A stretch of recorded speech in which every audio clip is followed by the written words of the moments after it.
Live from Fargo and serving you on TV, online, and on the go. This is Valley News Live at 10. A tornado watch has been issued for our northern viewers, and we may even see storms in the south. Let's go right to Hutch Johnson for the very latest. Hutch? Thanks so much, Andrea. As we head into the late night hours, it looks like it could be a very long night of active weather. Right now, we do have an active tornado warning. A storm moved through the Rock Lake area. It's continuing to produce the threat of large hail and continues to show signs of rotation as the storm is moving to the east-southeast at around 30 miles per hour. I want to point out to you where the rotating part of the storm is so you can follow with me. But right here, there's a little notch taken out of it right there where I circled, and that is moving off to the east-southeast at a clip of about 30 miles per hour. So here are some communities that'll be in the path of this active weather. Callao, 1021, Munich by 1027 or close to the end of the broadcast. If you are in these areas, seek shelter in the lowest possible floor of a sturdy structure. Now, when we look at the velocities with this data, they're so far away from the radar site that it becomes a little bit difficult to tell exactly what's going on in the upper levels of the cloud. But here are greens next to reds right here, upwind from Munich, and that's what we're watching heading in your general direction. So the storm still shows signs of rotation. We also have a storm that is heading toward you in Can-Do. There is an active thunderstorm warning for that cell, and as it moves off to the east, it too is showing some tight signs of rotation right over Highway 17. It's a dangerous storm with large hail potential in and around Bisbee to Highway 17. So that group of storms there will keep us busy throughout the evening hours. Again, large hail, gusty straight line winds, and the possibility for a tornado as we go through the night. Look out west. You can see there's a lot of active weather out there. Numerous warnings from those storms. They will travel through much of our region as we go through the late hours of the overnight. Robert Hahn and myself keeping you ahead of the storm. We'll be back with an hour-by-hour forecast to let you know when they may impact your area here in just a couple of moments. Andrea? All right. Thanks, Hutch. In search of help, a family contacted our whistleblower hotline saying a social services department was breaking up their family. What started with a tragedy has led to a 3-year-long nightmare for them. Valley News Team's Ryan Laughlin has the struggle to keep 3 sisters together.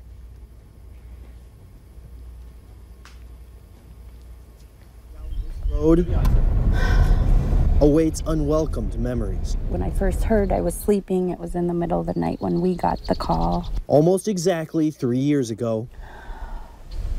Started as a good day and ruined our lives. This house in Blanchard, North Dakota sits as an abandoned reminder of when 4 people lost their lives. They got a brand new pool. They were filling it up. But the hot water heater was leaking carbon monoxide in the basement. 4 people went down and never came back up. 2 of those people were Megan Fisher and her 6-year-old son, Jabin. Megan had 3 daughters in the house as well. They all survived. They were checked out as clear and being released into Trail County Social Services hands.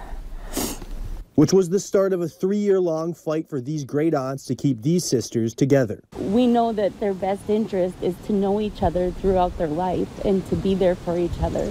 All 3 girls have different fathers. 2 of them are living here locally, but the youngest, Trinity Fisher, is in the process of being adopted to a relative of the father in Arkansas. They say her father's parental rights were terminated, and now her mom's side of the family is being almost completely shut out. They believe the person to blame is Trail County Social Services Director Kim Jacobson is not even a licensed social worker. However, she's running the Department of Social Workers here in Trail County. I am involved in different oversight and supervisory duties, participate at times, and accompany staff to court hearings and such. Court documents reveal the reason Jacobson didn't want Trinity staying with family here is because her mother, grandmother, half-sister, and half-brother were all in Trail County foster care at some point, and that the Knutson family struggles to keep kids safe, a point these great aunts shrug off. They say they have never been involved in the foster care system and have been more than willing to take in Trinity. The number one thing that we look for is a fit and willing relative. And if that number one choice is a relative who lives out of state, then we would go that route. That's Dean Stern. He works in foster care for the Department of Human Services. If it's at all possible, you try to maintain that contact and even placement of siblings together if it is possible. Court documents show Jacobson's department made some efforts to preserve North Dakota familial ties, like a couple Skype sessions per month. But it also says that Trail County implemented rules that undermined efforts to stay in touch with the family. Now out of options. I don't know.